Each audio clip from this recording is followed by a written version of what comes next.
오늘 제가 말씀드리고자 하는 것은 제가 평생 학문했던 주제는 신앙 고백으로 제 삶을 고백해서 말씀드리고 싶습니다.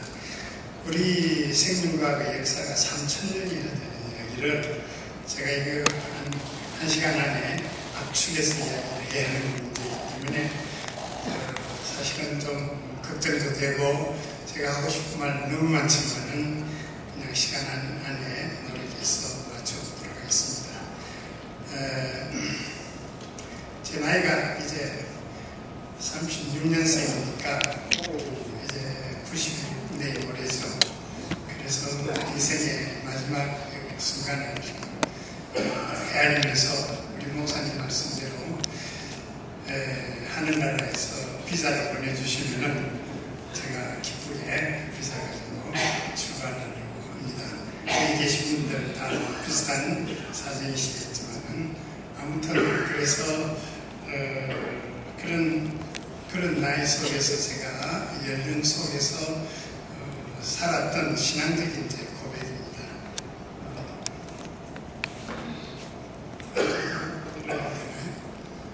좀 열어주시겠어요? 네. 화학이 추구하는 생명체 생성과 진화, 교회는 어떻게 받아들여야 하는가? 사실은 이거 아니고도 제가 하고 싶은 이야기가 참 많습니다. 이 포인트 어디를 해야 되나요? 이쪽으로? 위에서 눌러주는 거 아니야? 위에서 눌러주세요. 예.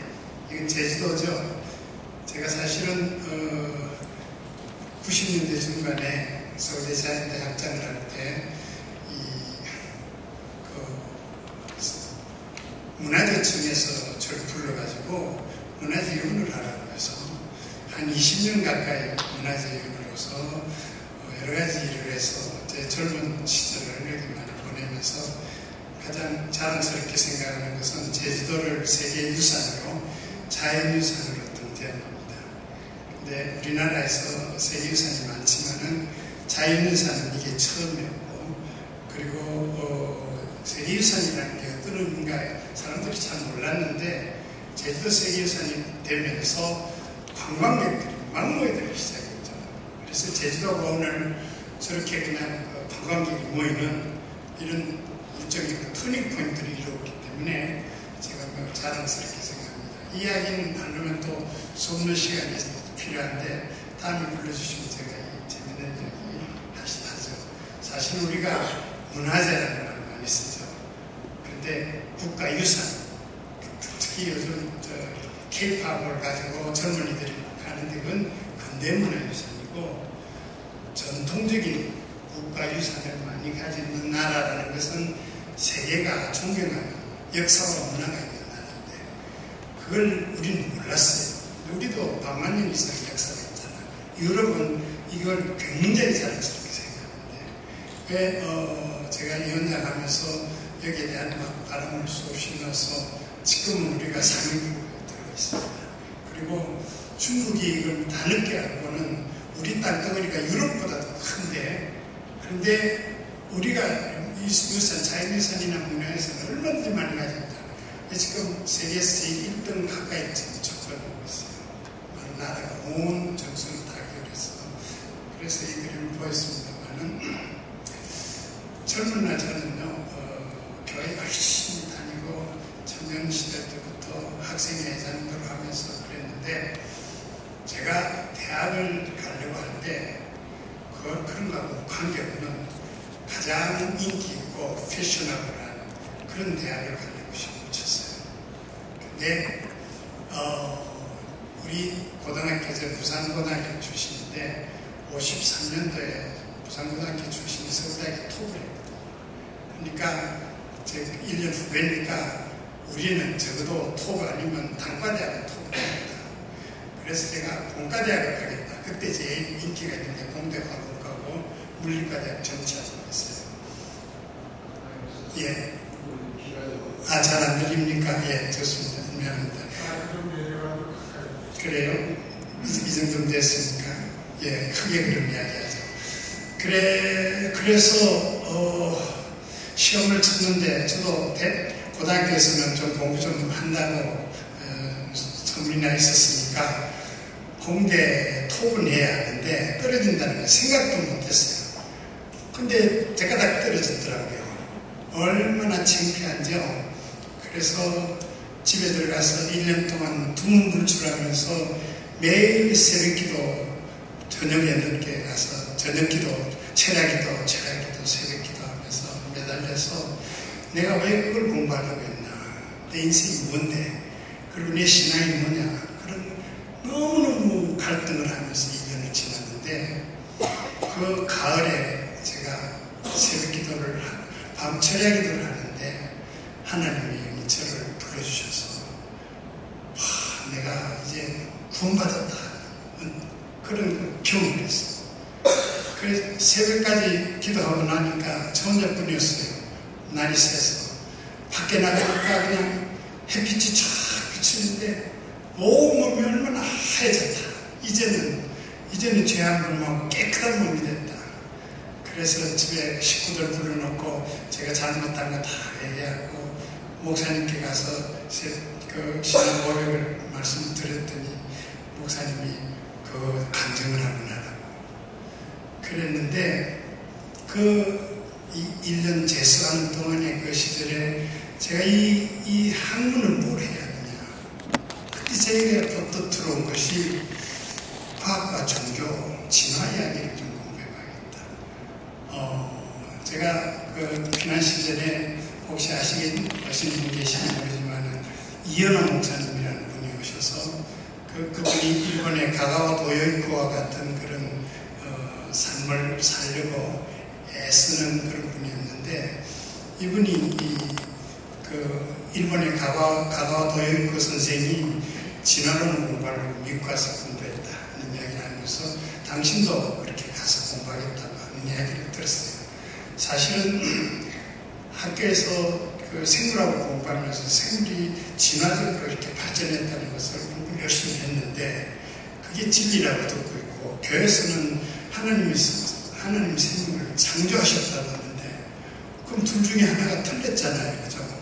교회가 틀렸으면 그거 바로 잡아야 하고 학교가 틀렸으면 바꿔야죠. 그게 가슴이 아프고 있었어요. 그래서 제가 그 다음에 고민하다가 이듬해 내가 생물학을 공부하고 박사학위를 끝나면은 신학을 해서 이 두 세계를 통합하자, 그런 야심을 가지고 아무도 관심도 안 갖는 생물학과를 들어갔어요. 그때 생물학과는 물리과대학에서 제일 꼴찌였거든요. 그래서 저희과 출신들 들어오는 애들 중에서 30명 모집하는데 5명만 1지망으로 생물학과로 들어갔고, 다음에 25명은 이과대학에 떨어져서 제2전공으로 들어왔어요. 그래가지고 저희 클래스는 뭐 야단법석이었어요. 오늘 저 배우려고 생각을 했는데 박영조 사모께서 저하고 대학 동창입니다. 그래서 그 5명 들어간 중에 한 사람인데 졸업하고 한 번도 못 봐서 혹시 오늘 뵐 수 있을까 했는데 모르겠습니다. 오셨는지 모르겠지만 아무튼 그래서 제가 생물학을 시작을 하면서 제일 대학에 들어가서 처음 산 것이 이 찰스 다윈의 진화론 원서를 써서 1학년 때 그래가지고 열심히 읽고 그렇게 공부를 하는데 하다 보니까 이게 말이 안 되더라고요. 제가 그 시절에 어떻게 그 거대한 것을 내가 공부해서 그걸 포기해버렸습니다. 안 하고 그 다음에 대학 교수는 하려고 생각을 했는데, 그런데 제가 그 공부를 하다가 대학 졸업하고 그리고 유학을 가게 됐는데 엉뚱하게도 생물 분류학을 하게 됐어요. 분류학이라는 건 생물의 종류를 나누고 이름을 정하고 하는 그런 거죠. 근데 그걸 불가피하게 뭐 여러 가지 사정이 있지만 아무튼 하게 돼서 공부하고 보니까 그 분류학이라는 뒷면은 생물 진화학이었다고요. 그래서 내가 처음에 포기하고 있었지만은 아마 하나님 제게 이거는 공부하라는, 내가 그렇게 서원하고 기도했으니까 너 그래 열심히 해라 하고 제게 기회를 준 것 같아요. 그래가지고 그 학위를 끝내고 기국에서 서울대학에 교수가 되고 30몇 년 동안은 평생을 이걸 전공을 해서 진화학이, 분류학이라는 게 제 학문의 전공이고, 여기 저 유순혜 박사 제 1호 제자입니다. 저한테 처음에 박사학위를 받은 제자인데, 그리고 그렇게 해서 여러 사람들이 공부를 하고 있습니다만, 아무튼 오늘 그 엄청난 이야기들을, 그래서 제가 마지막에 이제 내 삶을 마무리하면서 그동안 생각했던 것을 정리해보자 해가지고 최근에 과학과 진화와 창조와 진화라는 책을 원고를 정리를 해서, 근데 아무 출판사에서도 출판해주려고 하질 않아요. 이런 걸 그랬다고 가지고 있지만 뭐 필요하면 자료라도 출판해서 마무리하려고 합니다만은, 아무튼 그 이야기를 오늘 시간이 나는 그 안에서 제가 간단히 설명을 좀 해드리겠습니다. 다음 부탁합니다. 예, 현대과학의 발전은 새로운 삶의 패러다임을 창조하는 일이다. 근데 오늘 현대는 4차 혁명이 일어나고 그 벌써 지나서 5차 혁명이 아마 들어갔을 거예요. 그 여기 보는 것처럼 우리가 원시 수렵사에서부터 농업혁명이 일어나고 기계혁명이 일어난 것은 벌써 20세기 전에 20세기 때 이야기예요. 21세기는 완전히 달라졌다. 근데 생명의 신비가 단순한 신비가 아니라 유전자를 조작을 하고, 유전자를 마음대로 조작하죠. 그렇게 해가지고 뭐 동물의 장기도 사람한테 시고 온갖 짓 다 하지 않습니다. 그렇게 하는 뿐만 아니라 생명체를 복제를 해서 동물 같은 건 막 복제합니다. 오늘 제가 보여드리겠어요. 그 다음에 이걸 이렇게 하는 방법을 그대로 적용하면 사람도 복제할 수 있어요. 사람도 복제 인간을 만들 것이다. 벌써 30년 전에 제가 강의를 하면서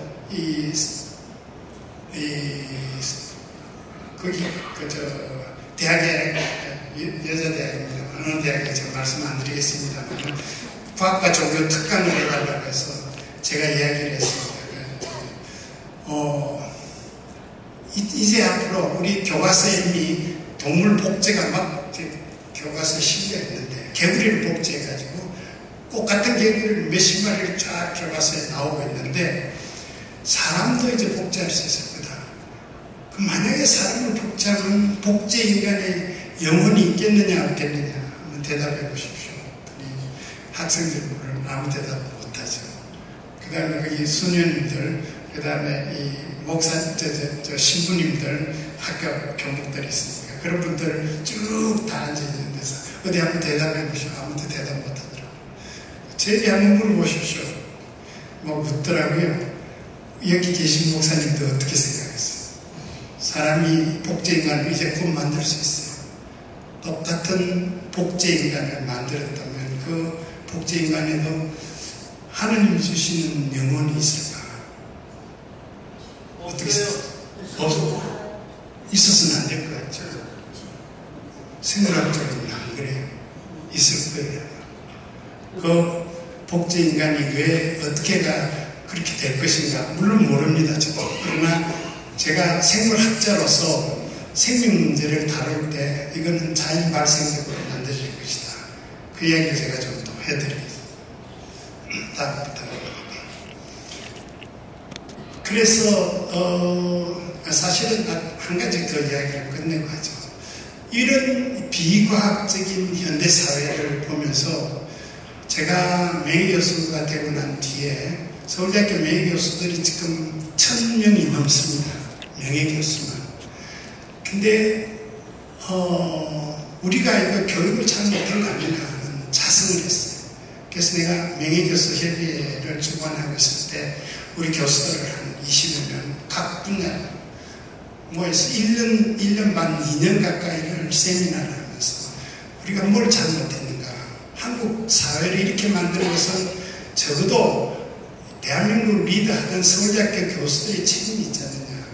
그래서 수많은 이제 디스커션, 토의를 하면서 그때 법대 교수가 아주 명언을 남겼어요.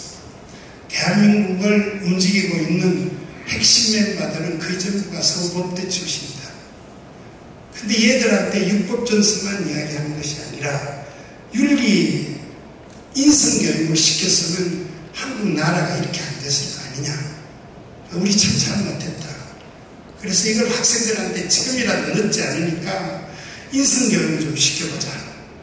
그리고 총장한테 이야기를 했어요. 우리 돈 안 받고 교양 과목으로 학생들을 의무적으로 들을 수 있는 인성교육을 좀 시키고 싶다.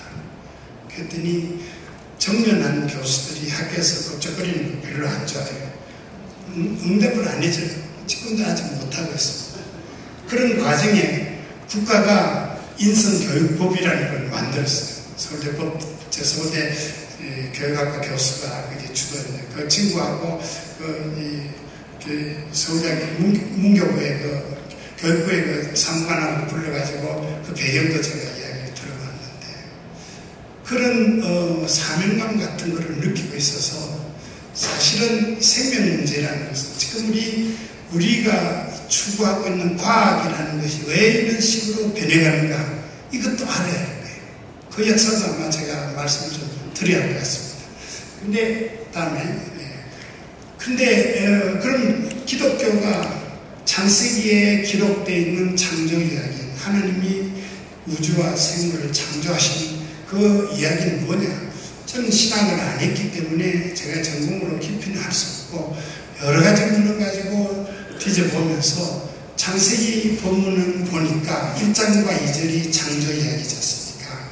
근데 거기는 두 가지 창조 이야기가 있어요. 창세기 1장 1절에서 2장 4절 상반절까지는 우주의 기원에 관한 이야기와 그리고 이것을 기록한 피기자라고 합니다. 피문서라고 기록한 기자가 언젠가 하면은 이것은 BC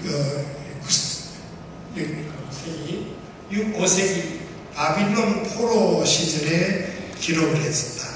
포로 생활을 할 때 모세 오경 안에서 모세가 한 이야기들을 집대성애가 완성했다는 이야기를 들었습니다. 그게 천지창조 이야기예요. 맨 처음 하나님이 생명을 창조하는 이야기가 나오죠. 그 다음에 2장 4절부터 후반부터 2장 25절까지는 또 한 번 창조 이야기 나옵니다. 그렇죠? 이것은 그거하고 다르다고 해요. 이것은 솔로몬 시대의 기자가 야훼라고 하는 용어를 쓰는 기자가 BC 9세기부터 10세기의 솔로몬 시대의 문명신학자가 쓴 글이어서 시대상에 따라서 조금 이야기가 다릅니다. 그래서 어떤 분이 우리가 이런 스타디를 할 때 신학을 전공한 분이 아닌데 하나님이 두 번 창조를 했나? 인간 창조를. 왜냐하면 저 앞에 부분하고 뒤에 부분이 서로 다르니까 그런 논의까지 했던 기억이 납니다. 아무튼 그 이후에 다음에 3장 1절부터 24절까지는 창조한 인간들이 죄를 범하고 그 다음에 에덴에서 쫓겨나고 하는 이야기들이 나옵니다. 그죠? 그래서 죽음에 이르는 인간의 오늘 인간의 삶을 기록해 있습니다. 다음부터 합니다. 이 창조론의 신학적인 이해를 보면은 태초에 하나님이 우주와 인간을 창조했는데 태초라는 말은 무에서 유를 이야기해요. 그래서 창조라는 것은 아무것도 없는 데서 무에서 유를 창조하는 게 바라죠. 그죠? 바라. 유에서 유를 창조해내는 것은 아사라는 말을 쓰는데 근데 맨 처음에 나오는 이야기는 무에서 유를 창조하는 바라라는 말을 씁니다. 하나님 무에서 우주를 만들고 사람을 창조하는 그런 역사를 이루셨구나 하는 것으로 신학적인 이해를 하고 있습니다. 그리고 다음에 인간은 하나님의 속성, 형상과 속성을 지니면서 태어난 무에서 유를 창조했던 그 인간인데 태어나서 포로 생활을 하면서 비인간적인 대우를 받고 있을 때 근데 일주일에 한 번 안식을 해야 되거든요. 그래서 안식일에 대한 강조가 아주 강하게 나왔다. 그런 신학적인 해석을 제가 보았습니다. 다음이요. 다음 slag. 그 다음에 아담이 범죄라고 에덴 동산에서 쫓겨내고 그 이야기를 다 아시죠. 하나님이 심판이 조물주와 피조물주, 에덴 동산 주인과 관리자, 인간과 인간의 관계, 그리고 인간과 자연의 관계, 이런 이야기들은 원 역사에 해당하는 것이어서 우리가 역사적으로 언제라고 지적을 못하지 않습니까? 그걸 문자 그대로 하면 4,000년이라고, 4,000년의 역사라고, 제가 보수 신화에서 살았으니까 창세기 1장부터 쭉 거기 나오는 걸 기록을 해가지고 연대를 한 우리 장로님 한 분도 계셨어요. 그래가 보여주면서 4,000년 역사다. 근데 생물학적으로는 이게 아니거든요. 지구가 만들어진 게 우리 지구가 만들어진 지 적어도 46억 년이라고 과학적으로는. 그 뭐 거의 확정이 됐어요. 46억 년. 그리고 생명체가 만들어진, 인간이 아니라 생명체가 만들어진 게 한 35억 년 정도. 지구가 만들어지고 한 10억 년 뒤에부터 생명체가 만들어졌다고 기록을 하고 있습니다. 그래서 이와 같은 이야기하고 영 안 맞죠. 그 이야기를. 이것은 앞의 이야기는 원역사 이야기니까 이건 신화적인 이야기다. 이렇게도 이야기들 하고 있습니다. 다음 그림 봅시다. 그래서 창세기에 나온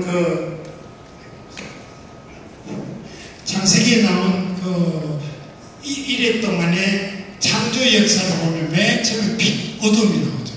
그 아래 물이 있고 궁창이 있고 위에 또 물이 있어요. 그리고 3일에 바다가 마른 땅이 있고 채소, 별, 해, 달을 만들기 전에 채소가 나와요. 그죠? 채소를 만들고, 그리고 6일째 물고기 새가 있고 땅에 동물이 나오고 사람이 나옵니다.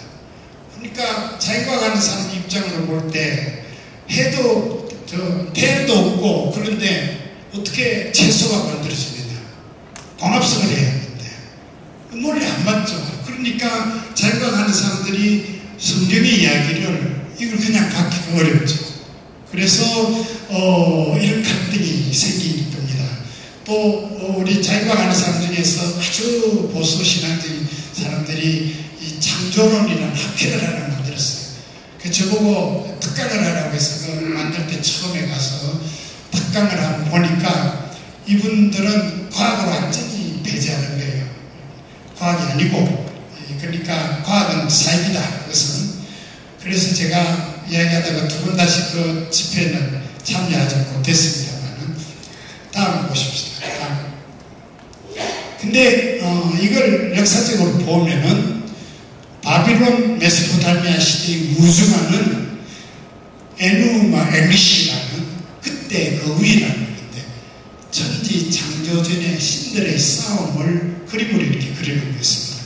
목사님들 다 아시겠지만은 여기 보면은 위에 하늘 위에 바다가 있고 궁창이 있고 땅이 있고 하계가 있고 원해 하늘 기둥 뭐 이런 거 있어서 이 이야기들이 지금 아까 창세기 1장에서 나오는 이야기하고 아주 맥이 통합니다. 그래서 이건 뭐냐, 그 시대 사람들이 우주와 자연을 이해할 때 그들의 언어로서 이걸 기록할 수밖에 없었겠어요. 그 어느 현대인이 우리가 쓰는 언어를 가지고 과거에 수천 년 전에 창세기 그때 사람들의 언어하고 맞추면 말이 안 되죠. 우리 21세기에 우리 젊은이들하고 어린애들하고 할아버지 할머니하고 대화 안 되죠. 20세기에 우리는 20세기에 라떼 사람들이고 젊은이들. 그런데 수천 년 전에 이야기 안 되죠. 그 시대 사람한테 진화론 이야기한다. 이런 거 해가지고 46억 년은 지구가 만들어져 이런 이야기 해가지고 먹히지 않는 거예요. 그래서 이것은 그 시대 사람들이 이해할 수 있는 언어로 창세기 이야기를 기록하는 것이다. 그것은 과학적인 소설이 아니라 하나님이 우주를 창조하고 하나님이 이것을 이끌어 가시는 것을 그 시대 사람이 이해할 수 있는 언어로서 풀어놓은 것이다. 이렇게 이야기하는 것이 어떠냐 하는 것이 오늘 우리가 생각할 수 있는 해석이라고 생각합니다. 다음. 그런데 이것은 이미 저도 이 문제 때문에 여러 군데서 강의를 했습니다만은 저기 우리 멜동에 있는 가톨릭에서 과학과 종교라는 특강을 신부들이 주도해서 강의해달라고 해서 제가 강의를 했더니 그 이야기를 했습니다. 쭉 했더니 가톨릭에서는 이미 벌써 받아들이고 있습니다. 1950년에 비오신세가 영혼은 하나님이 창조하시고 인간, 육체는 그 이전에 생물체의 기운이 준다는 진화론을 수용해야 한다. 그리고 이 요한 바오로 2세가 60년입니다. 새로운 지식으로 이제 인간이 생명의 초기 형태로부터 천천히 발전한 사물이라는 찰스 다윈의 이야기는 수용해야 한다. 결국 자연계의 법칙과 질서를 통해서 생명 창조는 자연과학적인 이해는 받아들여야 합니다. 그것이 성경하고 틀린 게 아니다. 이런 식의 이야기를 이미 가톨릭에서는 하고 있다고 합니다. 그런데 보수신앙에서는 절대 안 되죠. 저는 아주 보수신앙에서 막 자랐는데 제가 이거는 진화와 참여 글을 써가지고 무슨 신문입니까?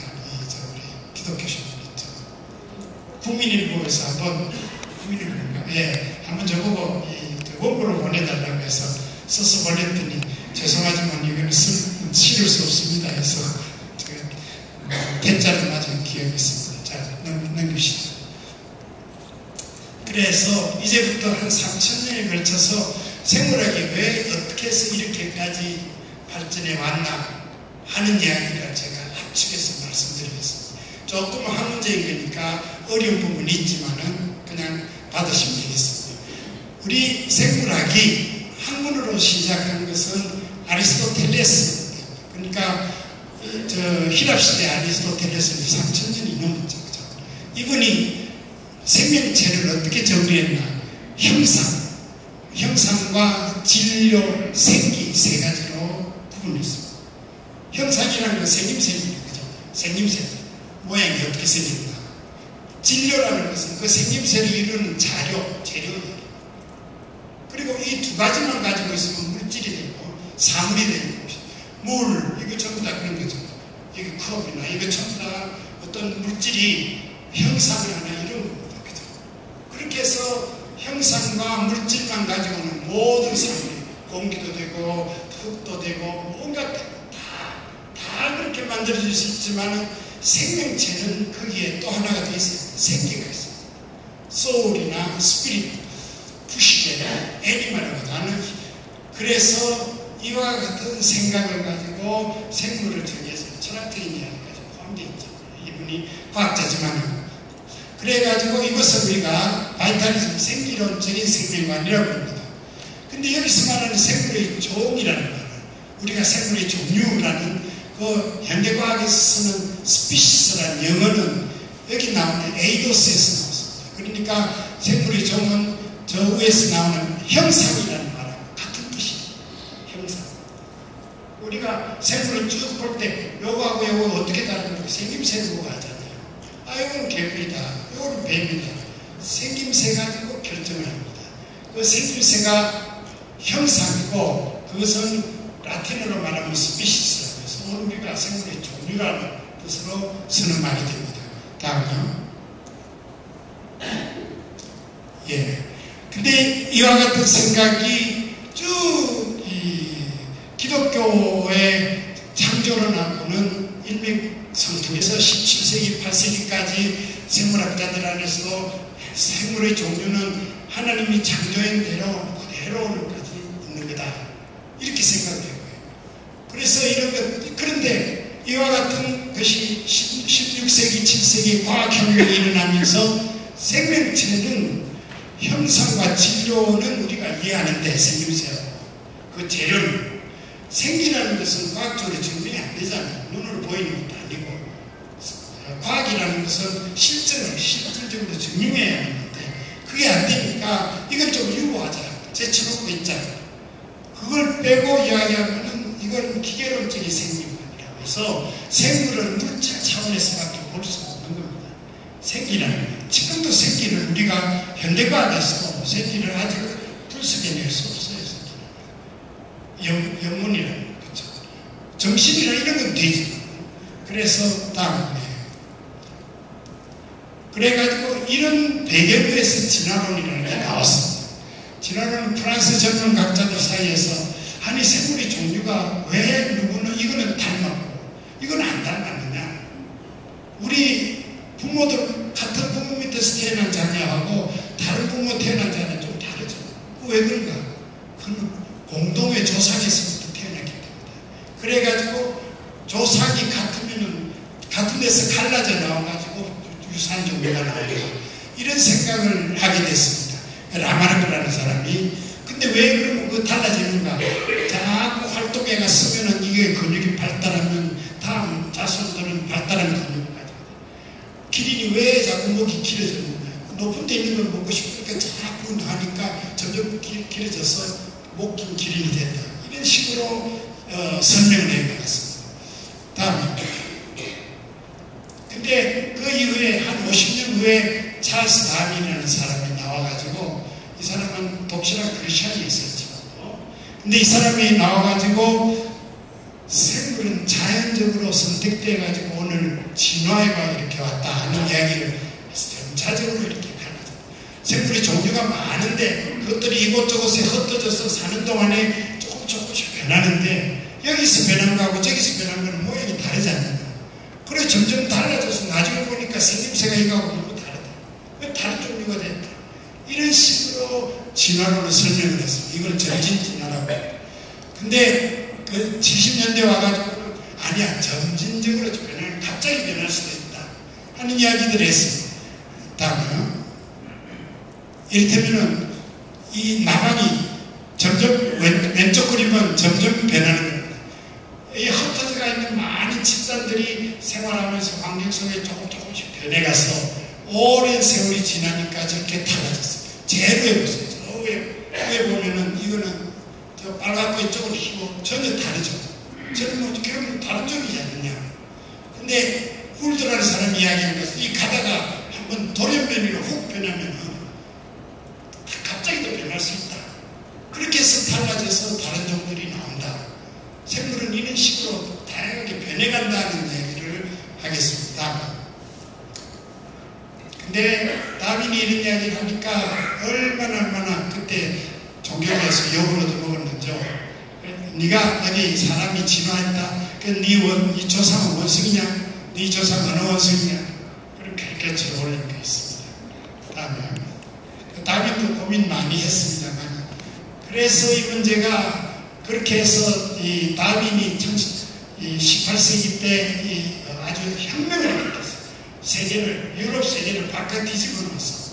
이런 다윈의 진화론 이야기가. 근데 그것이 이제 다른 데에서 1920년대 또 다른 차원에서 그럼 생명체가 어떻게 만들어졌을까?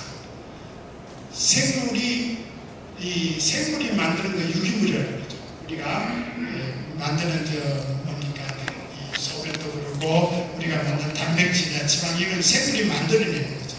그건 자연에서 만들 수 없는 것을 이걸 유기물이라고 그런다. 무기물하고 달라요. 근데 이런 생명의 기원이 그러면 생명체가 처음에 어떻게 지구상에 태어났을까? 그걸 연구들 하기 시작했다가 1953년에 실험적으로 증명을 했습니다. 이 밀러라는 대학원 학생인데 유리라는 사람이 유리관 안에 전극을 꽂고 그 다음에 물하고 수소를 넣고 암모니아, 메탄 가스들을 넣어가지고 방전을 시켰다. 그러니까 유기물이 나왔어요. 그 유기물 덩어리가 뭉치는 거예요. 그걸 코아스베이트라는 걸 붙였는데 그것은 생명의 시초에 이렇게 만들어졌을 거다. 이렇게 이론을 전개했습니다. 근데 이거하고 관계없이 그 다음에 이 18세기 다윈이 진화론을 막 이야기하는 동안에 멘델이라는 신부가 유전학이라는 학문을 개척했어요. 집에서 완두콩을 이렇게 길러가면서 완두콩이 키 큰 거하고 키 작은 거, 잎이 뭐 쭈글쭈글하고 어떤 거 이런 것들을 교배를 시켜서 자손이 어떻게 퍼지는가 하고 연구를 했어요. 근데 이게 생물이 유전이 어떻게 되는가 하는 걸 연구하는 최초의 연구인데 아무도 이 사람 죽을 때까지 관심이 없었어요. 학교에서 막 발표해도. 그러니까 멘델은 죽을 때 내가 죽더라도 이건 분명히 사람들이 알아줄 것이다 하고 죽었어요. 그리고 1860년대에 죽었는데 그 다음에 한 40년 이후에 1900년 들어와가지고 학자들이 세 사람이 전부 다른 나라에서 연구를 해가지고 이 멘델의 유전이라는 법칙을 찾아냈어요. 야, 이거 역사적인 발견이다 하고 보니까 벌써 1866년에 멘델이라는 사람이 이미 발표해놓은 거예요. 그래서 19세기에 들어와가지고는 20세기에 들어와가지고는 유전학이라는 학문이 그냥 휩쓸었습니다. 생물학. 근데 알고 보니까 이 유전학이란 뭐냐? 식물이 어떻게 유전적인 것을 자손에게 전파하는가 하는 원리죠. 아까 기린이 목이 길어지는 것은 유전적으로 위에 그 유자가 길어지는 것을 유전적으로 받아야 되잖아요. 그러니까 유전학을 모를 때는 이거 그냥 추측해서 말할 수 있지만은 유전자를 연구하고 나면 그것이 증명을 해야 하는데 다윈이 말한 것은 몇 세대를 가서 100년, 200년 가면서 증거를 추적해 가는데 그게 쉽지 않잖아요. 그래서 그 문제가 들어가고 말았는데 그게 나오면서 멘델의 유전학이 나오면서 그래가지고 이게 새로운 전기를 했어요. 그럼 생물의 특징을 유전시키는 유전자가 뭐냐? 그걸 다음에 1953년에는 왓슨이라는 대학원 학생이 크리크라는 사람하고 노벨상을 받았는데 이걸 어떤 모양을 하고 있다는 증명을 했습니다. 그래서 생물의 종이라는 것은 결국 이론적으로 말하면은 생물의 종류는 생김새로 결정된다. 이 생김새가 뭐가 결정하냐? 유전자가 생김새를 결정합니다. 쌍꺼풀이 있는 유전자를 가진 사람은 쌍꺼풀이 안 들어갑니다. 그렇죠? 그래서 제일 간단한 것은 진화를 일으키는 돌연변이, 그 다음에 격리입니다. 이곳에 있는 거 여기 한 집단이 여기 있고 한 집단은 저기 있으면 여기 환경이 막 이상해지고 이 환경하고 다르면은 그게 살아남는 쪽은 점점 다른 유전자를 갖게 됩니다. 그런 식으로 격리하고 뭐 여러 가지 있습니다. 아무튼 그렇게 해서 유전자가 변하는 것이다. 이건 생물학적으로 이제 정리가 되었습니다. 그래서 다음요. 제가 아주 굉장히 역사적인 논문 하나 가지고 대학원 학생이 석사를 했는데요. 처음에 이거 할 때 제가 그게 그렇게 유명한 아주 의미 있는 건지 몰랐어요.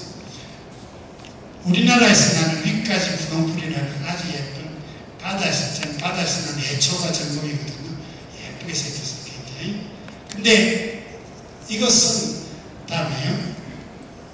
이렇게 생겼어요. 아주 예쁘죠. 저기 매듭이 쭉 있는 것은 저기 열매들입니다. 수정을 해가지고 그 다음에 생식을 했는데 자세히 이야기는 제가 말씀드리기 어렵지만 참 예쁘죠. 그 다음에 근데 이것은 미국 연안에서 나는 것인데 같은 위까지 분홍풀에 속하는 것이지만은 생김새 많이 다르죠. 우리나라가. 근데 생물학적으로 생물 종류를 연구하는 물리학자들이 보면은 아주 유사해요. 아주 비슷하다고요. 그러나 특징이 좀 달라서 다른 종으로 이렇게 이해하고 있어요. 근데 미국의 캘리포니아 연안에서 나는 것을 채집을 해서 제 연구실에서 이 둘을 길렀어요. 둘을 길러가지고 교배를 시켰어요. 교배를 시켰더니 한국산의 수컷과 미국산 암컷을 교배를 시켰더니 수정이 잘 돼요. 그러니까 자손을 퍼뜨린다. 그럼 뭐예요? 유전자 풀이 같다는 이야기예요. 같은 종이에요. 그죠? 생김새가 문제가 아니라 이 같은 종이다 정리할 수 있어요. 근데 미국에서 나는 수컷하고 한국에서는 암컷하고 교배를 시켰더니 수정을 하고 난 게 수정란이 분열할 때 녹아버려. 죽어버린다. 근데 이것은 서로 같은 종이 아니라는 거예요. 그러니까 절반은 수정이 되고 절반은 안 되는 이게 뭐냐?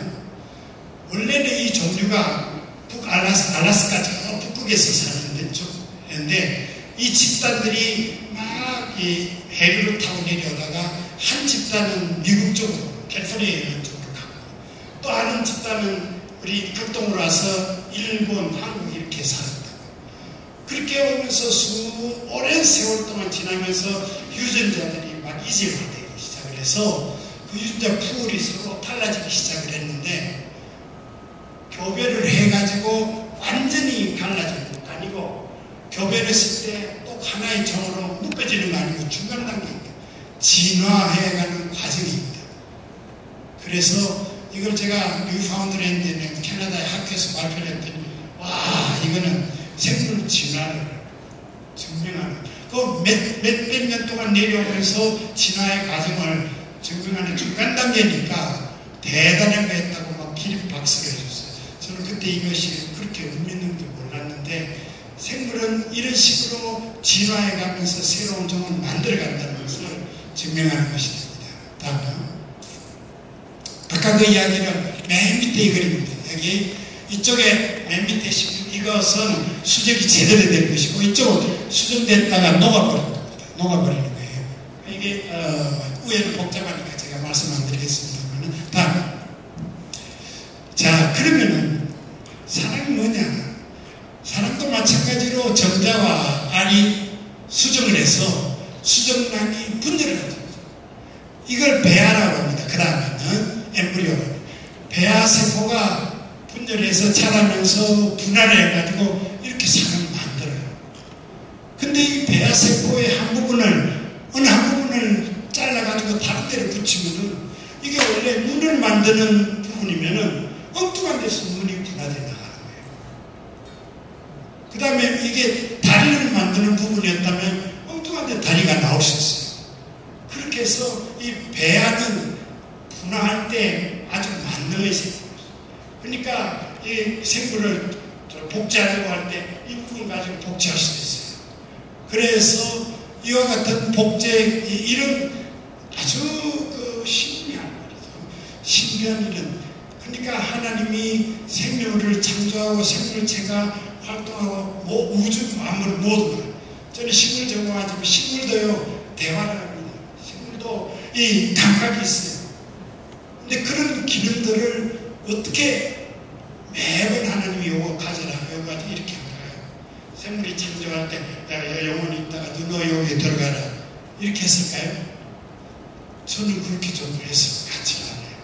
생명체가 창조될 때 수정란이, 이게 이 어린아이가 만들 때 수정을 하게 되면은 그 다음에 새로운 생명이 되잖아요. 이 영혼은 어떻게 했을까? 수정하면 하나님이 하늘에서 여기 들어가라고 하나님이 가지고 있던 걸 하나씩 집어넣었을까요? 과학적으로는 그렇게 이해가 안 된다고. 왜냐하면 자연의 모든 것들이 너무나 질서정연하게 과학적인 법칙 안에서 잘 운영되면서 정지되고 있다. 그럼 이것들도 그렇게 된 거 아닌가? 다시 말하면 이것이 수정을 해서 다음에 생명체가 될 때는 그 안에서 자생적으로 영혼까지 만들어지는 시스템으로 이루어지는 거 아닌가? 나중에 제가 어느 시간에서 말씀을 더 못 드리지만은 생태계라는 게 있어요. 제가 전공하는 분야 중에 하나가 일단 우물 있잖아요. 우물 옆에 우리가 집에 꽃을 기르는 우물 하나 만들었다 봅시다. 정원에. 그게 만들면 거기에 동물도 자라게 되고 식물도 있고 바람도 있고 물도 있고 흙도 있고 있죠.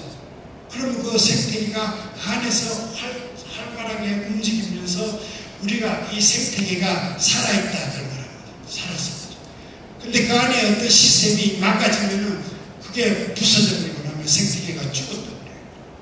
근데 이 생태계가 만들어질 때 그 구성원이 물, 공기, 토양, 그리고 미생물, 동물, 식물들을 집어넣었을 때 그것이 자꾸 움직이고 하는 것은 누가 생명력을 집어넣어서가 아니라 자생적으로 그 안에서 시스템이 그렇게 오가나이즈 되는 거예요.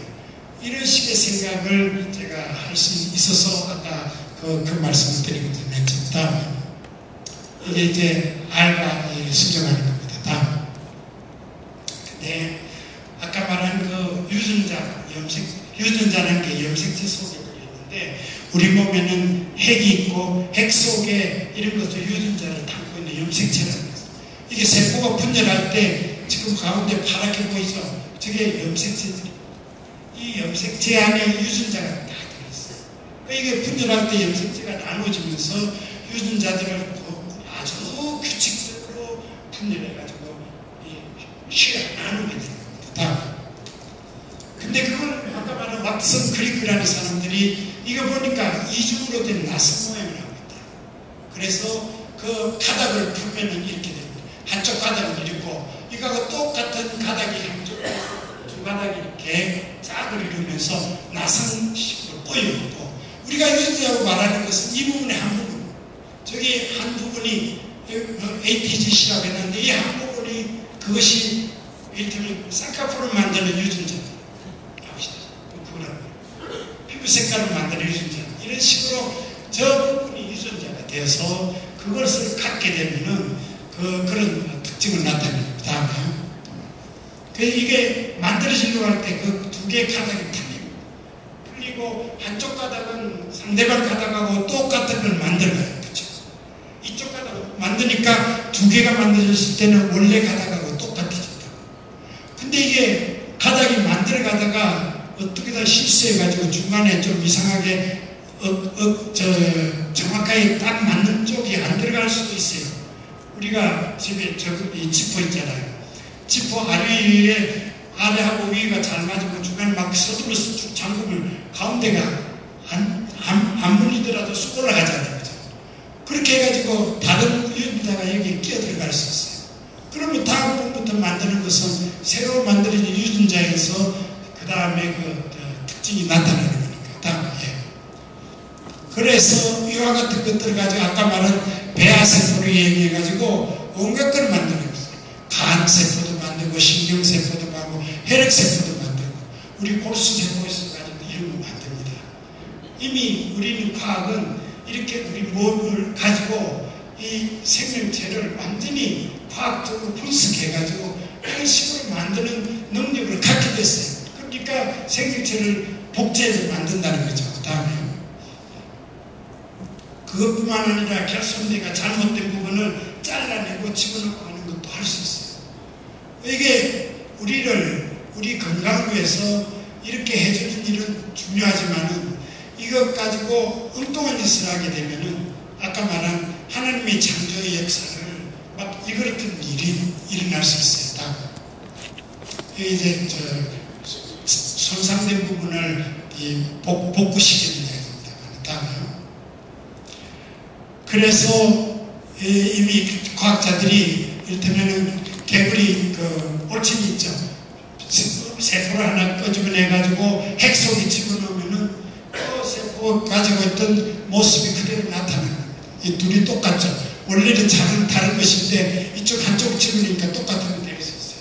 다음에 그래서 이건 1997년에 복제양 둘리라고 해서 양을 복제한 것이 역사적으로 처음 공식적으로 해요.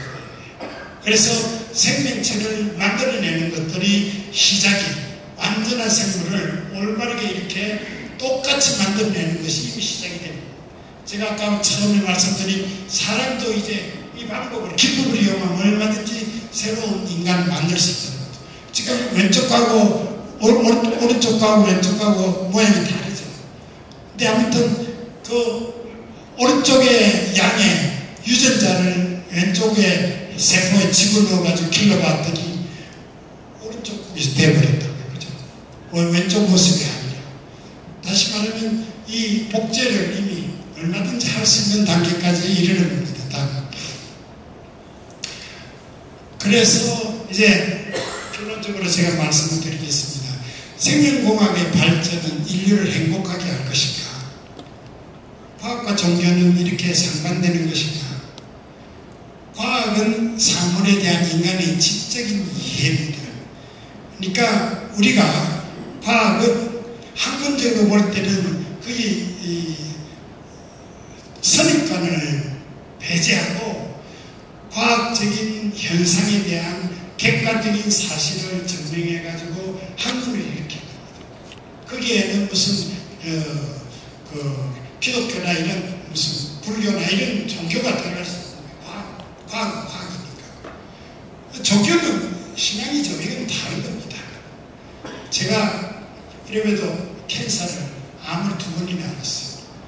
전립선 암을 앓고 저 슬개도 없어요. 슬개 없는 인간입니다. 슬개 암으로 제가 했는데 처음에 그 전립선 암이 걸려가지고 병원에 가가지고 수술한다니까 우리 교회들이 아이고 우리 장로님 큰일 났다. 막 하나님께 열심히 제라기도 막 그러면서 몇십 년 전 이야기니까 저도 야 이거 이제 저는 그때는 암이라면 그냥 죽을 때니까 야 이거 하나님 부르시나 보다. 하나님께 열심히 기도했죠. 하나님 제가 좋은 의사 만나서 집도 자네가 낫게 해주시면 제가 남은 여생은 주님 위해서 봉사하겠습니다. 그런데 그 다음에 병원에 가서 수술하고 해가지고 나았어. 그 다음에 암 치료도 안 하고 깨끗이 나아버렸어.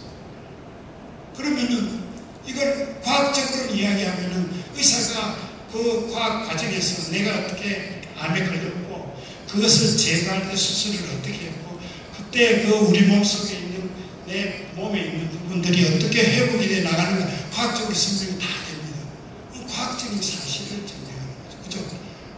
하나님이 해줬다 이런 건 과학자는 그런 이야기할 필요 없는 거예요. 그러나 종교적으로는 하나님이 인교를 사랑하셔서 집도 의사가 실수하지 않게 잘 집도하게 해서 잘 깨끗이 해가지고 우리 교인들이 기도를 들어주셔서 응답해서 닦여주시죠. 이 신앙이잖아요. 이 두 가지가 서로 상반되나요?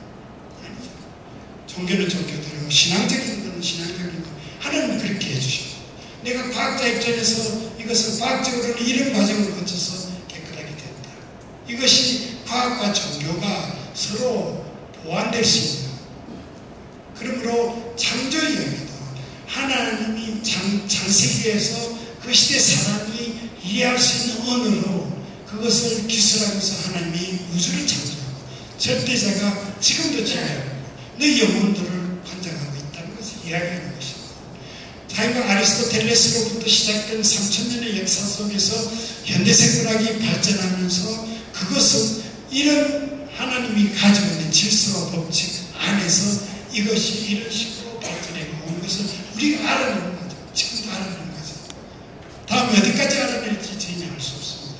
그래서 아까 제가 그 이야기도 아마도 왜냐하면 생명체가 만들어지면 영혼이 그 자생적으로 만들어질 수 있도록 하나님이 시스템으로 만들어졌을 테니까 설령 복제인간이 된다 하더라도 그 복제인간이 하나님 앞에서의 구원이나 이런 문제는 참 다른 겁니다. 생명체가 있으면 생기하고 물질하고 이게 있어야죠. 형상하고 진리하고 생기가 있어야 하는데 이건 자생적으로다만 만들어질 수 있는 것이다. 그것이 제가 오늘까지 살아오면서 얻은 신앙적인 경험입니다. 그래서 다음에 결론적으로 말하면 과학은 사물에 대한 인간의 지적 이해이고 종교, 특별히 기독교 신앙은 초월자에 대한 믿음입니다. 이 둘은 서로 보완적인 것이고 그것이 결단코 서로 기량적인 것은 아니다 하는 것이 제 이야기의 결론입니다. 다음에 다 됐습니다. 그 다음 끝내겠습니다. 시간이 이제 다른 이야기에서 제가 시간이 있으면 이 생태계 이야기를 좀